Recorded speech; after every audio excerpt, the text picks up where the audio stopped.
বানাবো আম পোড়া চিকেন। এখন আমের সিজন, বাজারে বেশ ভালো কাঁচা আম পাওয়া যায়। কাঁচা আম থাকতে থাকতে এরকম আম পোড়া চিকেন রান্না করে খেতে কিন্তু দারুণ হয়। আম পোড়া চিকেনের জন্য এখানে নিয়ে নিয়েছি একটা বড় সাইজের কাঁচা আম। ছোট হলে দুটো নেবেন, আমি এখানে একটা নিয়েছি বড় বলে। আর নিয়েছি দুটো গোটা রসুন মিডিয়াম সাইজের, আর নিয়েছি 5টা কাঁচা লঙ্কা। ছোট কাঠির মধ্যে এগুলো গেঁথে নিলাম।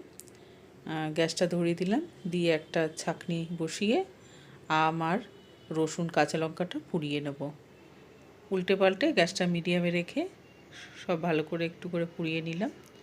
দিয়ে গ্যাসটা বন্ধ করে দিয়ে ঠান্ডা জলের মধ্যে সব কিছু দিয়ে দিলাম।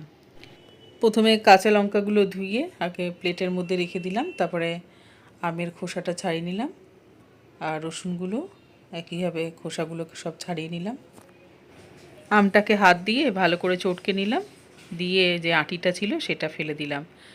একটা মিক্সিং জারের মধ্যে দিয়ে দিলাম আমের কাত আর ছাড়ানো রসুন, 1.5 ইঞ্চি আদা, কাঁচা লঙ্কা দিয়ে একটা পেস্ট বানিয়ে নিলাম।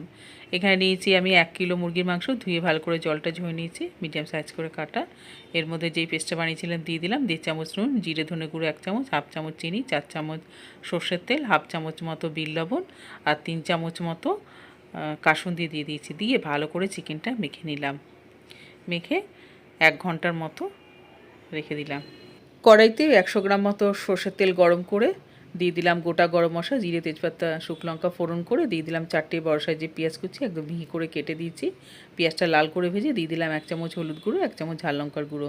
পেঁয়াজের সাথে একটুখানি ভেজে নিলাম, রঙটা ভালো হবে। এরপর এর মধ্যে মেখে রাখা মাংসটা দিয়ে দিলাম, দিয়ে গ্যাসটা বাড়িয়ে দিয়ে ভালো করে মাংসটা মশলাতে কষিয়ে নেব। বেশ অনেকটা সময় নিয়ে মাংসটা ভালো করে কষিয়ে নিয়েছি, মাংস থেকে তেল ছেড়ে গেছে। এর মধ্যে দিয়ে দিলাম যেই মশলাটা বেটেছিলাম, মিক্সিং জারটা ধুয়ে অল্প জল দিয়ে দিলাম, দিয়ে আরেকটু মাংসের সাথে মিশিয়ে একটু ফুটিয়ে নিলাম।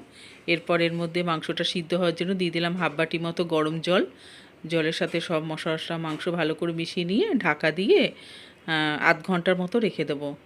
1/2 ঘন্টা হয়ে গেছে, কড়াই ঢাকাটা খুলে নিলাম, একটুখানি মাংসটা একটু নেড়ে নিলাম, দেখে নিলাম মাংসটা ভালো মতো সিদ্ধ হয়ে গেছে।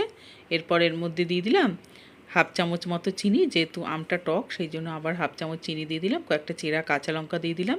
চিনি আর কাঁচা লঙ্কাটা একটু 2 মিনিটের মতো একটু ভালো করে ফুটিয়ে নিলাম। ঝোলটা বেশ ঘন হয়েছে, মাখা মাখা হয়ে গেছে, গ্যাসটা বন্ধ করে দিলাম।